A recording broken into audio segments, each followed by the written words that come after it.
Louva o suplício da matéria escrava, no turbilhão de cárceres e algemas, e canta coração, ainda que espremas o fel da própria dor em pranto e lava. Chora e avança cansado, mas não temas. Sangra-te, embora os pés na ortiga brava. Caminha imune ao lado que deprava, purificado em lágrimas supremas. Indiferente à cólera e às fúrias, apaga o fogo das paixões espúrias. Sofre, humilde e sereno por vencê-las.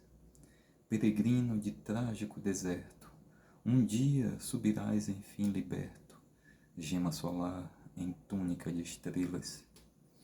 Boa noite, mais uma vez, é uma alegria e motivo de gratidão estar presente, participando de mais essa atividade, podendo trazer um pouco de palavras que se enriquecem no encontro de hoje pela poesia.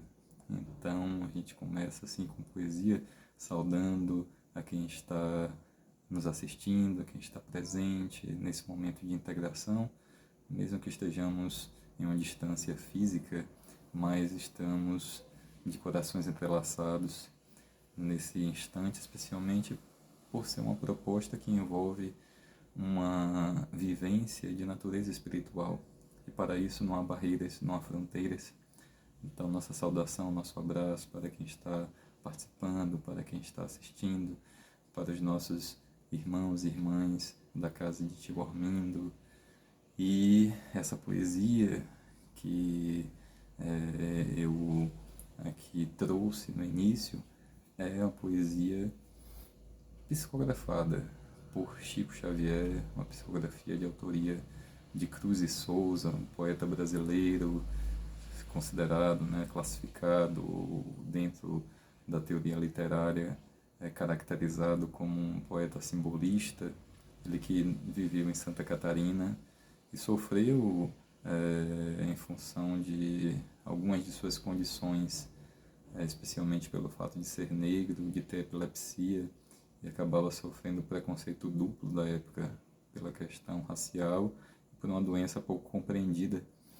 Mas isso não impediu a expressão de beleza através da poesia na vida de Cruz e Souza. E ele que já trazia uma visão, uma relação profunda com a espiritualidade. Isso se apresenta de uma forma muito constante em sua produção poética. E nesse caso não muda tanto, muda o fato de que ele escreve na condição de espírito. E através, como disse, da mediunidade de Chico Xavier, um poema cujo título é Escalada, que está no livro Antologia dos Imortais, e é uma poesia que foi feita especialmente para os que sofrem, na época sofriam, e vamos dizer que sofrem de hanseníase, de lepra. E, portanto, ele escreve essa poesia, mas nós podemos ir além dessa dedicatória que é feita, porque não se trata apenas de uma condição específica que traz consigo dificuldades e a partir daí uma margem maior de sofrimentos experimentados devido às dores e em muitos casos as dificuldades também que surgem diante de questões que são sociais.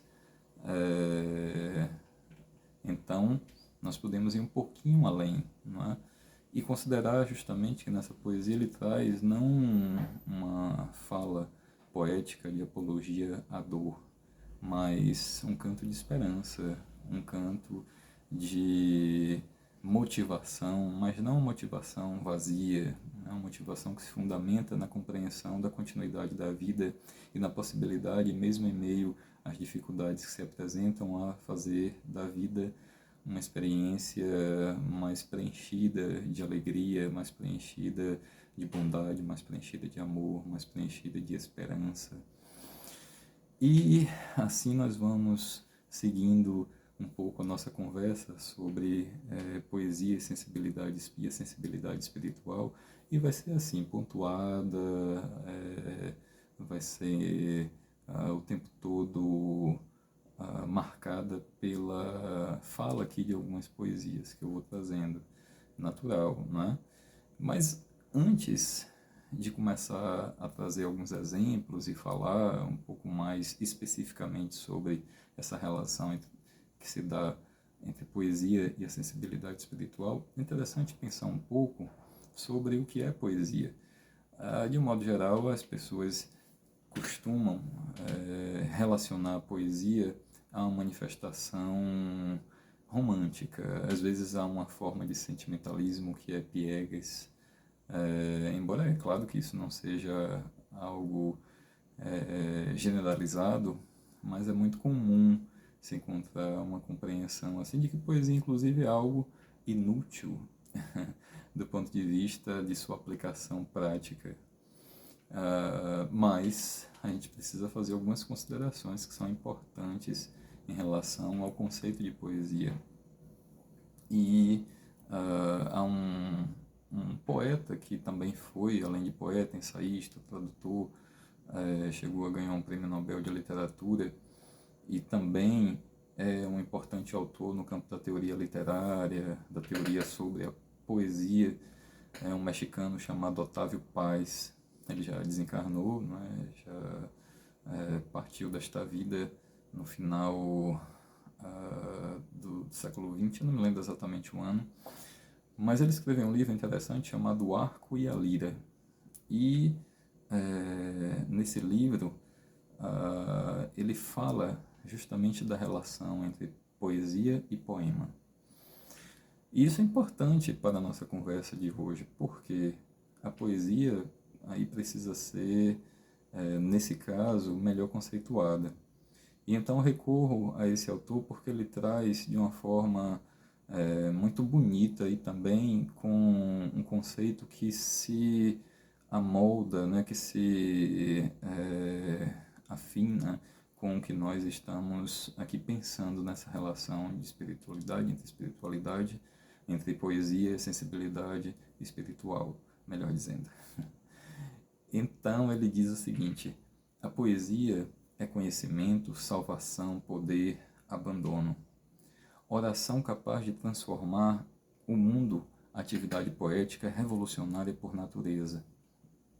Exercício espiritual é um método de libertação interior. Veja como é interessante, porque olha as coisas que ele vai dizendo acerca da poesia. A poesia, conhecimento, salvação, poder, abandono. Operação capaz de transformar o mundo, atividade poética é revolucionária por natureza. Exercício espiritual é um método de libertação interior. Então, e ele continua, só estou aqui trazendo um pequeno trecho, mas ele fala muitas coisas assim acerca da poesia, de um modo que nós vamos vendo a poesia tocar em uma diversidade, em uma pleiade de experiências em relação à condição humana, a vida na experiência que nós temos com a manifestação de nossas consciências e aí a vivência também que nós temos em nossos vínculos e nas manifestações afetivas. Então, ele vai, assim, trazendo um conceito de poesia que é muito maior do que aquilo que se costuma entender, de tal modo que diferencia poesia e poema. E ele vai dizer, nem todo poema contém poesia. Então não é apenas uma questão da forma, não é aquilo que nós costumamos entender a partir de um determinado texto escrito com algumas características rítmicas, com algo que dá ritmo. Basta escrever um texto com rima e aí se diz assim, escrevi uma poesia, escrevi um poema. O que não significa necessariamente dizer que ali há poesia. Por outro lado, há poesia sem poema. Logo, se a poesia não está condicionada a uma forma de escrita específica, e se ela envolve essa gama, essa pleiade de experiências, se envolve, portanto, essa diversidade relacionando ao exercício espiritual, a um método de libertação interior, a conhecimento, a salvação, a abandono. Então, podemos dizer que a poesia também está onde não há poema. E veja só, a poesia, portanto, é algo, nessa perspectiva, é algo intangível, impalpável, como uma substância invisível que preenche de encanto, que arrebata e extasia, transformando, revolvendo, singularizando uma experiência cujas marcas ficam indeléveis na memória afetiva. Então vejam só, aí são palavras minhas, já não é mais de Otávio Paz, e claro que estão fundamentadas no que ele traz, assim como outros teóricos nesse campo da teoria literária. A poesia é intangível, impalpável. Veja, não tem uma substância concreta, então é algo intangível, impalpável. É como uma substância invisível que preenche de encanto, que arrebata e extasia, transformando, revolvendo, singularizando uma experiência ou várias experiências cujas marcas ficam indeléveis na memória afetiva.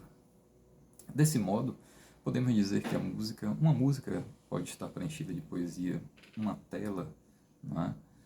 Pode estar preenchida de poesia, uma paisagem pode estar preenchida de poesia, pode ser vista e sentida como poesia.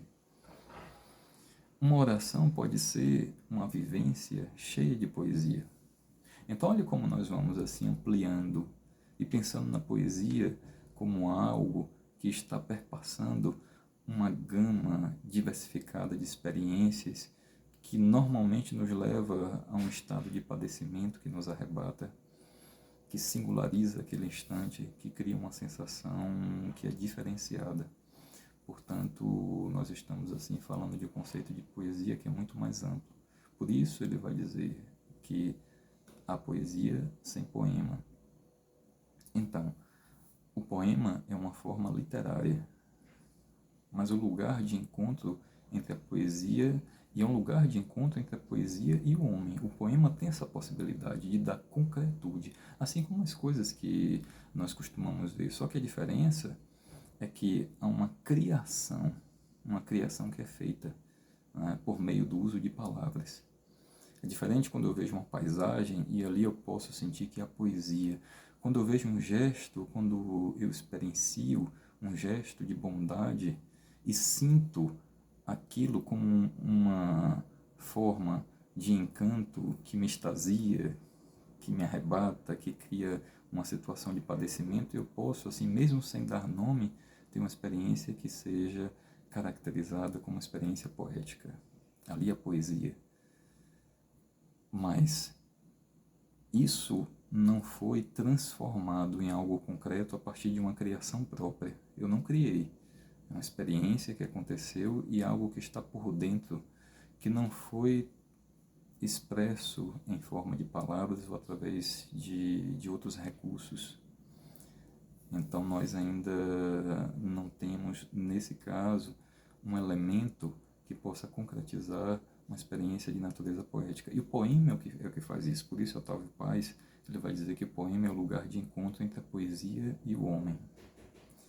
E, veja, nesse caso, a forma e substância são a mesma coisa. Nós não separamos. Não é? Se a poesia é uma substância invisível, impalpável, ela precisa de formas. Isso é interessante, inclusive, quando a gente pensa na questão da espiritualidade, porque há até mesmo em algumas tradições, inclusive dentro da própria tradição do cristianismo, a tradição judaico-cristã, uma oposição que se faz, e isso às vezes aparece até dentro de contextos interpretativos em certos escritos espíritas, de se fazer uma certa oposição entre o que é do espírito e o que é do corpo. Ainda naquela concepção de que o que é manifestação do corpo é mundano, é profano. Tá? Então, a sensualidade, por exemplo, a beleza, os prazeres, como se diz, os prazeres da carne, são uma, em potencial, uma possibilidade de distanciar, de fazer distanciar das vias sagradas da espiritualidade. E nós podemos pensar justamente que a integração que pode acontecer e que é necessária que aconteça entre forma e substância, de modo que não precisamos criar condições severas que nos distancie daquilo que o nosso corpo nos leva como possibilidade de experimentação, de vivência, e isso é algo que inclusive enriquece a nossa experiência espiritual. Em resumo, essa relação que é feita de uma forma muito profunda entre o poema e a poesia como lugar de encontro, né? O poema como lugar de encontro, o poema assim como uma forma, mas que não se separa da substância. Então, nesse caso, assim como a gente pode falar de uma tela, de uma música, de uma paisagem, a diferença é que no caso do poema é uma criação. Então, veja, forma e substância são a mesma coisa. E assim a gente pode dilatar essa concepção para ir além da relação entre poema e poesia e pensar, inclusive, nessa relação entre corpo e espiritualidade, entre matéria e espírito, de modo que não se faça uma oposição, né? Mas uma relação de complementariedade, uma relação de integração, uma relação de cooperação, uma relação fraterna, uma relação que pode ser muito enriquecida quando há uma harmonia e quando criamos possibilidades que vêm através do cuidado. Por isso, é interessante até lembrar de uma música que é, na minha opinião, preenchida de poesia. É a música de Leila Pinheiro e Walter Franco, Coração Tranquilo. E é um trechinho que diz assim: viver, tá, vou cantar, vai estragar um pouquinho aqui a nossa fala, né, esse momento, mas tudo bem, vocês, por favor, relevem. Então, nesse trechinho diz assim: viver é afinar um instrumento de dentro para fora, de fora para dentro, a toda hora, a todo momento, de dentro para fora, de fora para dentro. Desculpe a desafinação, tá bom? Mas eu tentei pelo menos, sem aquecer voz, sem nada, né? Então tem essa justificativa pelo menos. Então veja, viver é afinar um instrumento de dentro para fora, de fora para dentro, a toda hora, a todo momento, de dentro para fora, de fora para dentro. Forma e substância não se separam. Isso é algo que se dá nessa relação que nós costumamos fazer entre poesia e poema. O poema como uma forma que é tocada pela poesia, que pode ser tocada pela poesia, e aí ela vira algo singular, que entra no campo do que nós chamamos de arte, que cria uma experiência estética e a partir daí nos leva a um estado de padecimento e junto com isso a possibilidade de caracterizar aquela obra como uma produção artística. Mas o que é que isso tem a ver com sensibilidade espiritual? É claro que nós vamos encontrar nesse campo uma certa, vamos dizer assim, um terreno que é movediço, um terreno que não é fácil de caminhar porque não se segue uma regra para criar poesia. Não se aplica um manual para que a poesia ela possa emergir, ela possa tomar forma. A poesia é um acontecimento. A poesia ela vem assim. Então, por mais que se saiba técnicas, que se saiba usar recursos de diferentes linguagens, mas criar uma obra de arte, criar algo que seja preenchida de poesia é algo misterioso. É algo que está no campo, vamos dizer assim, do incognoscível, do que nós não conhecemos, a bem da verdade, no que escapa da razão, né? Que precisa de intuição, precisa de inspiração. E de onde é que vem isso? Né? É interessante que é um poema escrito por um poeta brasileiro, e é também uma poesia, nesse caso é preenchida de poesia, tocado pela poesia, um soneto de Olavo Bilac, cujo título é Inânia Verba.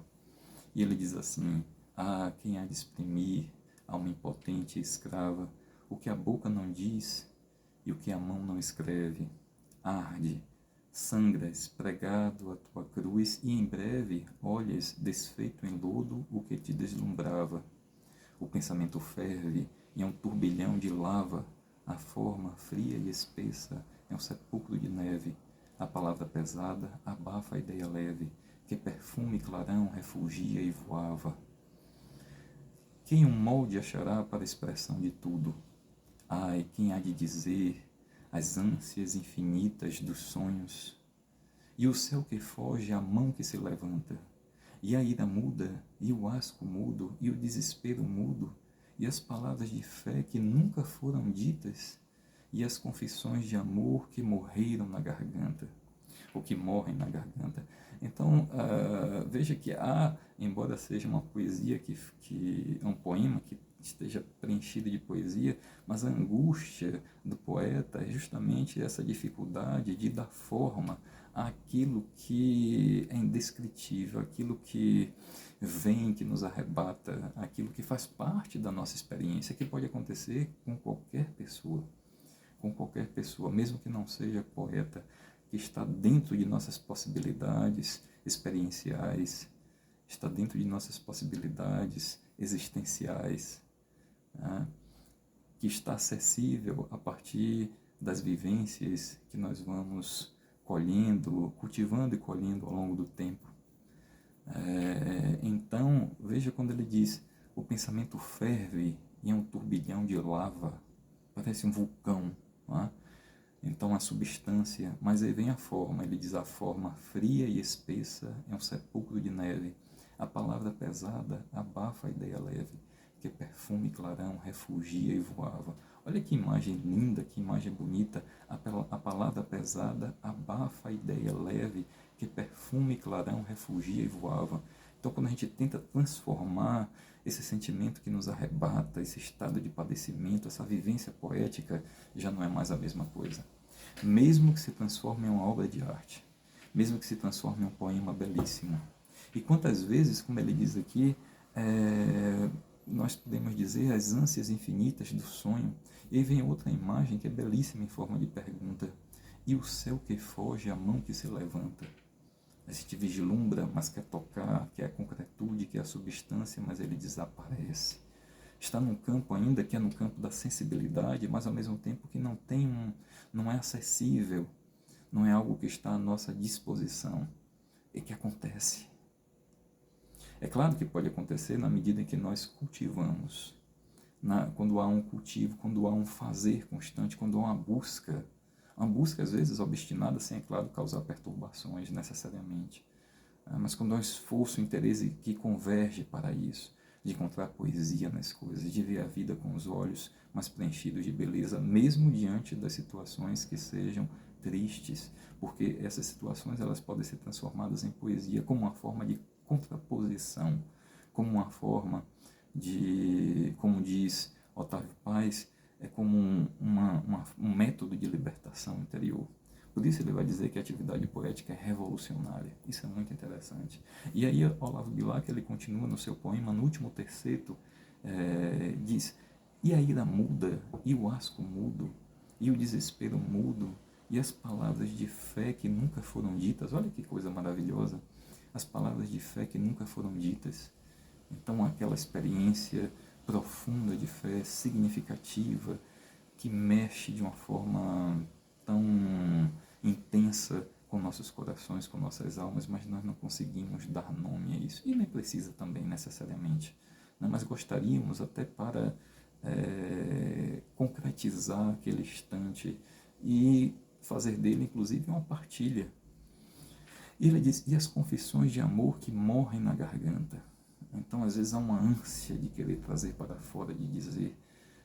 E a palavra, então os recursos que nós temos, eles são mais limitados. Então veja que a poesia, ela vai, portanto, perpassando uma diversidade de experiências que está presente na vida, mas que tem uma expressão que se encontra num campo que foge da nossa capacidade de controle, que não pode ser manuseado ou contido e até reproduzido a partir de manuais.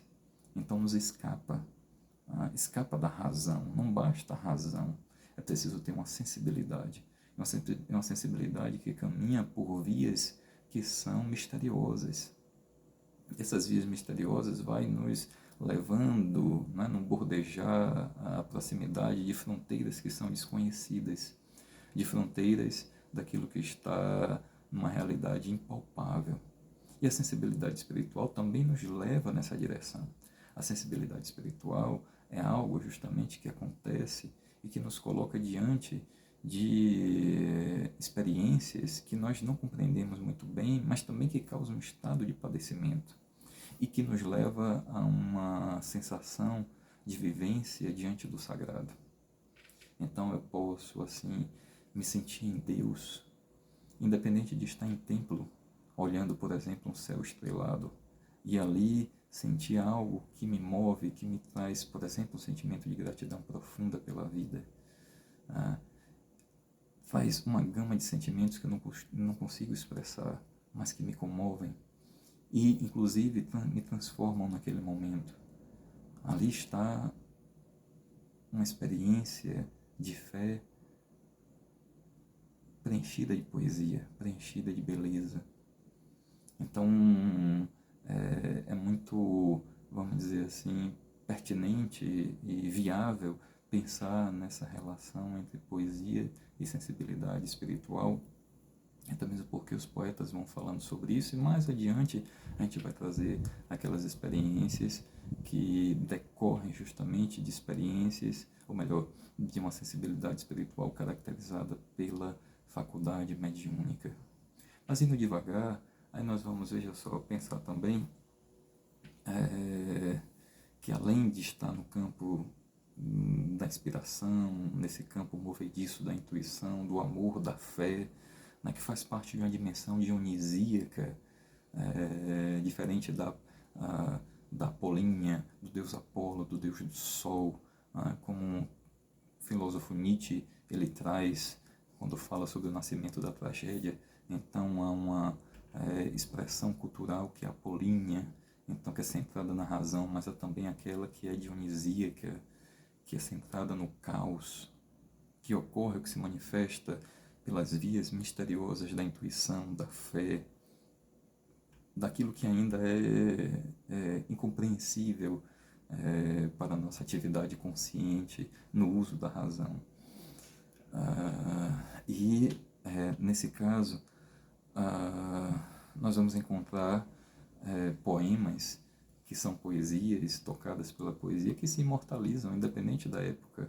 E mesmo que os autores tivessem sido obscuros no seu meio, na sua época, nesse caso é uma obra que vai imortalizar quem escreve. E há coisas que são belíssimas de uma forma sintetizada, de uma forma curta. Nós vamos, por exemplo, encontrar uma poesia, para mim, pelo menos, uma das mais belas na língua portuguesa, de Camões. Ele fala muito sobre o amor, e no finalzinho de um de seus sonetos ele vai dizer algo que me parece muito comum à experiência humana, independente da época, e de uma forma precisa, mas também de uma forma bela, de uma forma poética. Quando eu vou tentar citar a poesia toda, mas nesse caso interessante é o finalzinho. Ele diz: busque amor, novas artes, novo engenho para matar-me, e novas esquivanças que não podem tirar minhas esperanças, que mal me tirará o que eu não tenho. Olhai de que esperanças me mantenho, vede que perigosas seguranças, que não temo contrastes nem mudanças, andando em bravo mar, perdido lenho. Mas conquanto não pode haver desgosto, onde a esperança falta, lá me esconde amor, um mal que mata e não se vê. Que dias há que na alma me tem posto um não sei o que nasce não sei onde, vem não sei como e dói não sei porquê. Esse terceiro final é que ele fala sobre o amor. E ele diz então: que dias há que na alma me tem posto um não sei o que nasce não sei onde, vem não sei como e dói não sei porquê. Mesmo que seja um amor vamos dizer, fraterno, não um amor erótico, não um amor eros, ainda que seja um amor ágape, mas ainda assim, quem ama está mais suscetível, está mais, ao mesmo tempo que se fortalece, mas há uma situação de vulnerabilidade diante da possibilidade do sofrimento de quem ama. Mesmo sabendo que esse sofrimento ele pode ser passageiro, mas nós não gostamos de ver o sofrimento de quem amamos. Nós podemos, a partir daí, mesmo com a experiência divina, sagrada, transformadora do amor, mas podemos, para além de nossas próprias escolhas, experimentar algum tipo de dor. E então ele diz, em que dias há que na alma me tem posto não sei o que. É algo que surge, né? Que nasce não sei onde, vem não sei como, nós não compreendemos e dói não sei porquê. Então é uma expressão belíssima, nós vamos encontrar não apenas relacionada àquilo que está no campo do amor, mas veja, pensando inclusive em eventos que são tristes, que são trágicos, e aí nesse sentido uma poesia de Vinícius de Moraes que trata especificamente de um episódio histórico de quando foi lançada uma bomba atômica em Hiroshima, no final da Segunda Guerra Mundial, e ele então escreve uma poesia que é muito conhecida porque ela foi musicada e teve, vamos dizer, uma fama assim muito grande, uma repercussão enorme, até mesmo pela beleza da música, com a interpretação de Ney Matogrosso, né, do grupo Gatos e Molhados, e aquela música, que na verdade é poesia, né, a letra é a poesia, que é a seguinte: pensem nas crianças mudas telepáticas, pensem nas meninas cegas e inexatas, pensem nas mulheres rotas, alteradas, pensem nas feridas como rosas cálidas, mas ó, não se esqueça da rosa, da rosa de Hiroshima, a rosa hereditária, da rosa radioativa, estúpida e inválida, a rosa com cirrose, a anti-rosa atômica, sem cor, sem perfume, sem rosa, sem nada. Então ele transforma uma experiência, que é uma experiência dolorosa, uma experiência coletiva, marcada pela violência, marcada justamente pela forma mais negativa de se usar o conhecimento e o poder, machucando o outro, causando dor. E ele faz disso uma poesia. Ao mesmo tempo que há uma expressão poética que dá beleza, nós não nos distanciamos de um sofrimento que nos chama a atenção, que mobiliza nossos corações e que nos convida para uma mudança de postura. Então, nesse sentido, continua sendo uma atividade revolucionária, como diz Otávio Paz. Nesse sentido, costuma aí, ou pode ser entendida como um método de transformação interior. E há uma outra, aí eu vou citar só mais essa, não é, que imortaliza também, e para mim é um dos trechos mais belos, é uma das poesias que eu mais gosto, de Fernando Pessoa, ele mesmo, não um dos seus heterônimos, de Fernando Pessoa, ao falar sobre o sonho. É um trechinho só, eu não vou aqui trazer toda a poesia, mas só um trecho em que ele diz: o sonho é ver as formas invisíveis da distância imprecisa, e com sensíveis movimentos da esperança e da vontade, buscar na linha fria do horizonte a árvore, a praia, a flor, a ave, a fonte, os beijos merecidos da verdade. Olha que beleza! Ele traz essa poesia tomando como criando, na verdade, no seu poema, a circunstância das viagens marítimas que ocorreram daquele período histórico de descoberta do continente americano, da viagem de Vasco da Gama às Índias, quando aqueles homens saíam, homens, e normalmente não se tinha mulheres nas embarcações, mas em alguns casos assim, mas quando os homens saíam, e sem tecnologia suficiente na época para ter uma segurança e saber exatamente onde estavam indo, né? Não se tinha um GPS, não se tinha assim um mapeamento completo de todo mundo. Então estavam indo, de certo modo, para aquilo que ainda estava no campo do desconhecido. Então imagine chegar num ponto do mar, em alto mar, e olhar para o horizonte, à volta, e só enxergar o azul do mar. Nenhum sinal de terra, nada, absolutamente nada. E aí então, diante disso, ele vai justamente falar da possibilidade do sonho que se concretiza, e ele diz: o sonho é ver as formas invisíveis da distância imprecisa e com sensíveis movimentos da esperança e da vontade buscar na linha fria do horizonte a árvore, a praia, a flor, a ave, a fonte, os beijos merecidos da verdade. Eu sou suspeita para falar, não é? Porque nesse caso é uma das minhas preferidas, prediletas, mas ele traz também algo que está no campo do desconhecido. Ele traz assim uma expressão poética que perpassa essa a experiência intuitiva e que, portanto, pode tocar o poema e fazer dele uma obra de arte. Especialmente Fernando Pessoa, que apresentava uma relação muito íntima e profunda com a teosofia, com filosofias ocultistas, portanto, uma vivência espiritual significativa para a sua vida. E aí nós vamos, assim, seguindo, né, desse campo da intuição que acontece, e vejam só, embora estejamos trazendo aqui alguns poemas e falando da poesia a partir desses poemas, mas é bom lembrar que a experiência poética ela está presente e pode se manifestar nas mais diferentes circunstâncias da vida para quem quer que seja. A diferença é a capacidade de dar concretude, a capacidade de criar a partir daí algo que represente essa experiência que é íntima, aquilo que está no coração e que não consegue se transformar em palavras, não se consegue se transformar em imagens. Né? Então, algumas pessoas que têm, vamos dizer assim, essa competência artística, esse é difícil de falar, esse dom, então que podem justamente dar voz, que podem dar expressão ao que está no campo da experiência poética disseminada pela vida, como possibilidades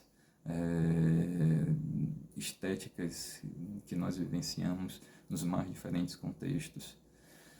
E então nós vamos saindo, ou melhor, vamos caminhando nesse campo da intuição para relacionar, inclusive, ao que está na própria vivência do que nós chamamos de fé. E isso vai nos aproximando da sensibilidade espiritual. E quantas poesias nós vamos encontrar em orações, quando a fé ela é preenchida de poesia. E há um exemplo que para mim também é importante, é significativo, em uma oração que é o cântico ao Irmão Sol, atribuído a São Francisco de Assis. E nesse caso, ele vai, vamos dizer, trazer uma relação com a natureza que não é comum, não é habitual, uma relação que é transcendente, vamos dizer assim, mas transcendente que não distancia, uma relação transcendente que vai aprofundando ainda mais e criando conexões que são cada vez mais fortes e justamente que nos levam a uma necessidade de cuidado por completo com toda a vida, com toda a natureza. E ele então diz: louvado seja, aí vamos observar a poesia e fé na tessitura da vivência espiritual. Né? A poesia como um fio que passa nesse campo da fé e vai compondo uma tessitura nessa vivência espiritual. E esse cântico é conhecido, mas eu vou citar aqui apenas um trecho. Louvado sejas, meu Senhor, pela irmã água, que é muito útil e humilde, preciosa e casta. Louvado sejas, meu Senhor, pelo irmão fogo, pelo qual iluminas a noite, e ele é belo e agradável e robusto e forte. Louvado sejas, meu Senhor, pela irmã nossa, pela irmã e mãe terra, que nos sustenta e governa, e produz diversos frutos com coloridas flores e ervas. Esse é só um trechinho, né? Mas um cântico é muito maior. é um cântico que está preenchido de poesia e que nasce justamente de uma expressão de fé, de uma vivência profunda de fé e significativa. Há um outro cântico, uma outra oração que também é preenchida de poesia, essa é muito mais conhecida. Costuma ser chamada de oração de São Francisco de Assis, embora ela não seja necessariamente, ela não seja uma oração de São Francisco de Assis, né? Não é mais conhecida como oração da paz, oração pela paz, que é difícil de ser identificada a sua fonte de uma forma exata. Ela foi publicada em uma revista francesa católica em 1912 por um sacerdote e jornalista a quem é atribuída essa oração. É Suquerel, mas ela ficou conhecida mesmo quando, em 1916, o Cappuccino Etienne de Paris, na época diretor da Ordem Terceira, que é a Ordem Franciscana, ele então fez imprimir uma imagem do poema associado à imagem de Francisco de Assis. E para ele era uma síntese ideal do franciscanismo, né? A síntese ideal franciscana que precisava ser promovida na sociedade da época, porque havia um contexto de guerra. Então foi em 1916, praticamente no meio da Primeira Guerra Mundial, e o Cappuccino Etienne de Paris, então ele publica essa oração pela paz junto com a imagem de Francisco de Assis, uma vez que ele era o diretor da Ordem Franciscana, da Ordem Terceira. E ele então faz essa publicação e a partir daí começa uma associação entre essa oração, que é uma poesia, e a imagem de Francisco de Assis, e então fica conhecida como oração de Francisco de Assis, que diz: Senhor, fazei-me instrumento de vossa paz, onde houver ódio que eu leve o amor, onde houver ofensa que eu leve o perdão, onde houver discórdia, que eu leve a união. Onde houver dúvida, que eu leve a fé. Onde houver erro, que eu leve a verdade. Onde houver desespero, que eu leve a esperança. Onde houver tristeza, que eu leve a alegria. Onde houver trevas, que eu leve a luz. Ó Mestre, fazei que eu procure mais consolar que ser consolado, compreender que ser compreendido, amar que ser amado, pois é dando que se recebe, é perdoando que se é perdoado, e é morrendo que se vive para a vida eterna. Até que eu não desafinei tanto dessa vez, né? Vamos considerar. É bom se vocês, né, me acompanharam, mesmo não ouvindo aqui, mas já foi de uma ajuda, porque eu não comecei muito bem. Mas eu acho que foi melhorando um pouquinho, apesar da desafinação. Então, essa também é uma oração preenchida de poesia. Se é uma oração, é uma manifestação de fé, envolve uma sensibilidade espiritual e perpassada pela poesia, e por isso faz dela uma manifestação diferenciada.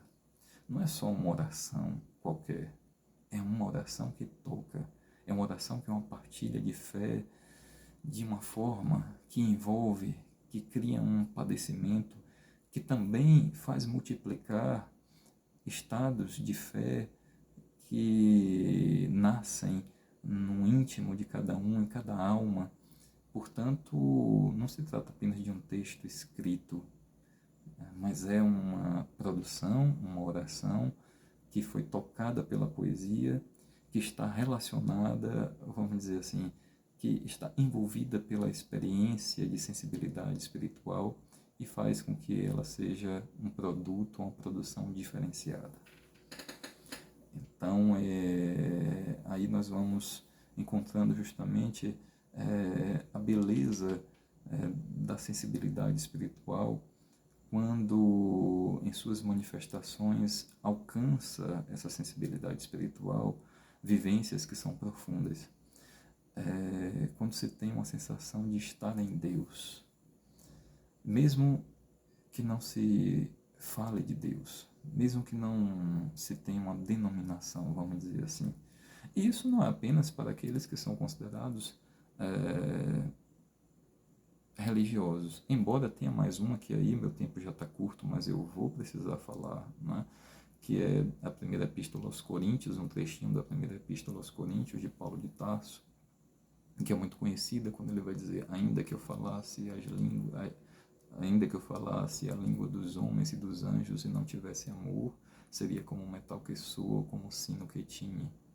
E ainda que tivesse o dom da profecia e conhecesse toda a ciência e todos os mistérios, e ainda que tivesse toda a fé, de tal maneira que fosse capaz de transportar os montes e não tivesse amor, nada seria. E ainda que distribuísse a minha fortuna para o sustento dos pobres, e ainda que entregasse o meu corpo para ser queimado e não tivesse amor, nada disso me serviria. É mais uma expressão embora em forma de epístola, não necessariamente de oração, mas que está preenchida também de poesia, que envolve essa relação com o sagrado. Que inclusive tem como nascente essa própria sensibilidade espiritual. E aí, seguindo, eu aproveito para também trazer uma oração que não está necessariamente relacionada a alguém considerado religioso, que é o caso de Fernando Pessoa. Em seu livro Eu Profundo, ele escreve um texto que está logo no início, chamado Prece. E para mim é uma das preces mais bonitas já escritas. É uma das mais bonitas orações, uma das mais belas expressões de fé e completamente preenchida de poesia. Porque há uma sensibilidade espiritual que é muito marcada, muito caracterizada em Fernando Pessoa. E isso não significa necessariamente dizer que a vida dele tenha sido livre de conflitos, livre de dificuldades, mas ele consegue encontrar beleza e dar expressão de beleza a partir de suas vivências, inclusive as vivências espirituais. E então ele vai dizer assim: Senhor, que és o céu e a terra, que és a vida e a morte, o sol és tu, e a lua és tu, e o vento és tu. Tu és os nossos corpos e as nossas almas, e o nosso amor és tu também. Onde nada está, tu habitas, e onde tudo está, o teu templo, eis o teu corpo. Dá-me alma para te servir e alma para te amar. Dá-me vista para te ver, sempre no céu e na terra, ouvidos para te ouvir no vento e no mar, e mãos para trabalhar em teu nome. Torna-me puro como a água e alto como o céu. Que não haja lama nas estradas dos meus pensamentos, nem folhas mortas nas lagoas dos meus propósitos. Faze com que eu saiba amar os outros como irmãos e servir-te como a um pai. Minha vida seja digna de tua presença, meu corpo seja digno da terra, tua cama. Minha alma possa aparecer diante de ti como um filho que volta ao lar. Torna-me grande como o sol, para que eu te possa adorar em mim. Torna-me puro como a lua, para que eu te possa rezar em mim. E torna-me claro como um dia, para que eu te possa ver sempre em mim e rezar-te e adorar-te. Senhor, protege-me e ampara-me. Dá-me que eu me sinta teu. Senhor, livra-me de mim. Então essa é a prece de Fernando Pessoa, e assim nós compartilhamos. Meu tempo já está acabando, eu estou ficando aqui um pouco, vamos dizer assim, desesperado, eu vou assumir, não é porque eu gostaria de falar mais algumas coisas e não vou conseguir, mas tudo bem, não tem problema. O importante é que nesse momento a gente pode fazer uma relação ainda mais profunda entre poesia e sensibilidade espiritual quando trazemos a mediunidade. E a mediunidade, aí de uma forma muito breve e sucinta, definida por Kardec no Livro dos Médiuns, item 159, do seguinte modo: todo aquele que sente num grau qualquer a influência dos espíritos é por esse fato médium. Essa faculdade é inerente ao ser humano, não constitui, portanto, um privilégio exclusivo. Por isso mesmo, raras são as pessoas que dela não possuem alguns rudimentos. Pode, pois, dizer-se que todos são mais ou menos médiuns. Todavia, usualmente, assim só se qualificam aqueles em quem a faculdade mediúnica se mostra bem caracterizada e se traduz por efeitos patentes de certa intensidade. Veja só, embora Kardec ele esteja aí dizendo que normalmente essa palavra, essa atribuição de ser médium, ela seja mais utilizada para aqueles que têm uma faculdade mediúnica que se mostre mais bem caracterizada, que se traduz por efeitos patentes de certa intensidade. Então, quando se há na manifestação mediúnica em alguém a possibilidade de ter uma concretude, de ter uma expressão mais material, né? Não é algo que fica apenas no campo da intuição, da inspiração, mais impalpável. No entanto, no início ele diz: todo aquele que sente, ou toda pessoa que sente, num grau qualquer, a influência dos espíritos, e nós podemos dizer a sensibilidade espiritual, a sensibilidade, porque se sente é algo que está no campo do sensível, né? É uma manifestação de sensibilidade, então que sente num grau qualquer. A influência dos espíritos é por esse fato médio, ainda que essa influência ela seja sentida de uma forma inconsciente. Então, é por esse fato médio, essa faculdade é inerente ao homem, ao ser humano. Não constitui, portanto, um privilégio exclusivo. Por isso mesmo, raras são as pessoas que dela não possuam alguns rudimentos. Pode-se, pois, dizer que todos são mais ou menos médios. Então, pode, pois, dizer-se que todos são mais ou menos médios. Logo, se temos de uma forma ampla, generalizada, essa possibilidade de uma vivência mediúnica, embora ela não seja caracterizada, bem caracterizada em todos os casos, se traduza por efeitos patentes de certa intensidade, mas é aqui compreendida nesse conceito como uma faculdade que nos permite vivências espirituais na sua mais ampla diversidade, inclusive diante daquilo que nós não compreendemos, diante daquilo que se manifesta, que não precisa ser denominado como espírito, como espiritualidade, como dimensão espiritual, como Deus, ou sejam lá quais forem as outras palavras que estejam dentro desse campo do sagrado, dentro do campo da religião, dentro do campo da espiritualidade.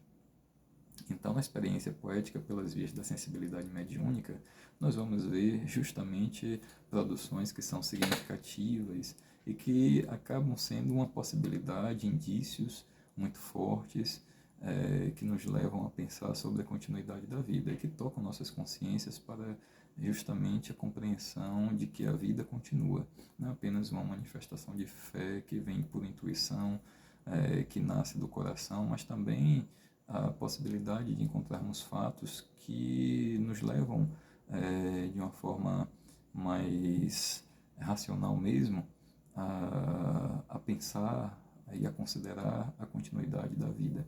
E foi o que aconteceu. Você tem uma poesia no início, que foi a poesia de Cruz de Souza, psicografada por Chico Xavier, embora estivesse num livro, Antologia dos Imortais, mas o primeiro livro psicografado por Chico, que foi Parnaso de Além Túmulo, em 1932, causou uma grande repercussão, especialmente pelas críticas, né?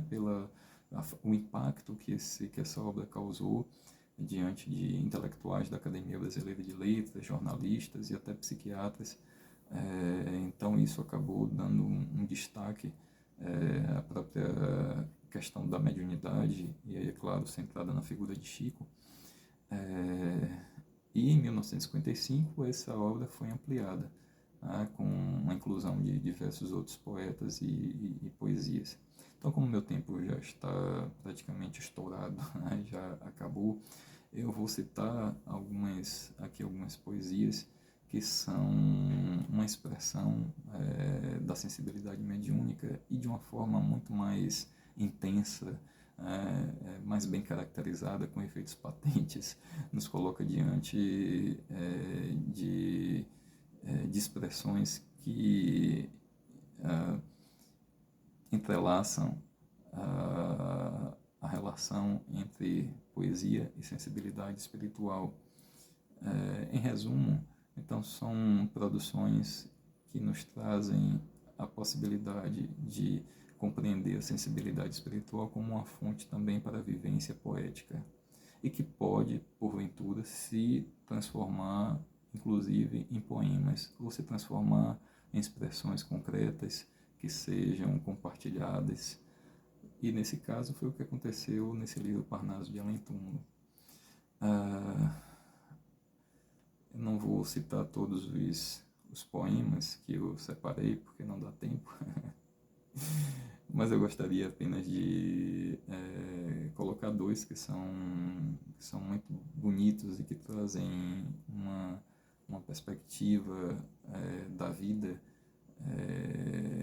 que sintetizem muito aquilo que está no campo do saber espírita, e eu vou dizer assim, inclusive num diálogo muito íntimo, muito próximo, e que se identifica com outras fontes de saber espiritualistas.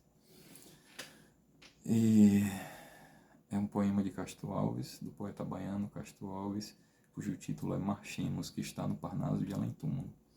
Ele vai dizer assim, eu vou tentar aqui agora nesse finalzinho recuperar de memória, tá bom? Ele diz assim: há mistérios peregrinos no mistério, há mistérios peregrinos no mistério dos destinos que nos mandam renascer. Da luz do Criador nascemos, múltiplas vidas vivemos, para a mesma luz volver. Buscamos na eternidade a verdade das verdades, sedentos de paz e de amor. E em meio dos mortos-vivos somos míseros cativos da iniquidade e da dor. É a luta eterna e bendita em que o espírito se agita na trama da evolução. A oficina onde a alma presa forja a luz, forja a grandeza da sublime perfeição. É a gota d'água caindo no arbusto que vai subindo, pleno de seiva e verdor. É o fragmento de estrume que se transforma em perfume na corola de uma flor. É a flor que eterna, expirando, cai ao solo fecundando, no chão duro que produz, deixando o aroma leve, na aragem que passa breve, nas madrugadas de luz. É a rija bigorna, é o malho, pelas fainas do trabalho, a enxada fazendo pão. É o escopro dos escultores, transformando pedra em flores, em carradas de eleição. É a dor que, através dos anos, dos algozes, dos tiranos, anjos puríssimos faz, transmutando os neros rudes em arautos de virtudes, em mensageiros da paz. Tudo evolui, tudo sonha, na imortal ânsia risonha de mais subir, de mais galgar. A vida é luz e esplendor, Deus somente é o seu amor e o universo é o seu altar. Então essa é a poesia de Castro Alves, que traz de uma forma sintetizada uma expressão profunda, bela, com a perspectiva de continuidade da vida em seu processo de evolução, de um evolver constante, no despertar de potencialidades, no desabrochar das próprias do feixe de possibilidades divinas que nós trazemos, portanto, da divindade que trazemos conosco. Então, eu vou, nesse momento, apenas concluir em forma de oração com uma outra poesia, como possibilidade de recriação. Um escritor chamado Silvério Costa, ele, através de Chico Xavier, escreve ou reescreve de forma poética o Pai Nosso. E assim nós vamos concluir com esse Pai Nosso escrito por Silvério Horta em Parnaso de Além Túmulo, que faz essa relação tão tocante entre poesia e sensibilidade espiritual, nos dando a oportunidade de vivenciar uma produção concreta daquilo que pode estar no campo de nossas experiências cotidianas, mesmo com toda a simplicidade que tenhamos, mesmo com os mais diferentes níveis de instrução, de escolaridade, mesmo com os mais diferentes níveis ou graus de vivências com a espiritualidade, mesmo com todos os saberes que são diversos. Enfim, deixa eu parar por aqui e trazer apenas essa oração de Silvério Horta para nós concluirmos com poesia esse nosso encontro de hoje, em uma poesia em forma de oração. Pai nosso que estais nos céus, na luz dos sóis infinitos, Pai de todos os aflitos deste mundo de escasseus, santificado, Senhor, seja o teu nome sublime, que em todo o universo exprime concórdia, ternura e amor. Venha ao nosso coração o teu reino de bondade, de paz e de claridade na estrada da redenção. Cumpra-se o teu mandamento, que não vacila e nem erra, no céu como em toda a terra, de luta e de sofrimento. Evita-nos todo o mal, dá-nos o pão no caminho, feito na luz, no carinho do pão espiritual. Perdoa-nos, meu Senhor, os débitos tenebrosos, de passados escabrosos, de iniquidade e de dor. Evita-nos todo o mal, dá-nos o pão no caminho, feito na luz, no carinho do pão espiritual. Perdoa-nos, meu Senhor, os débitos tenebrosos, de passados escabrosos, de iniquidade e de dor. Auxilia-nos também nos sentimentos cristãos, a amar nossos irmãos que vivem longe do bem. Com a proteção de Jesus, livra nossa alma do erro, neste mundo de desterro, distante da vossa luz. Que a nossa ideal igreja seja o altar da caridade, onde se faça a vontade do vosso amor, assim seja. Beijo no coração. Até a próxima.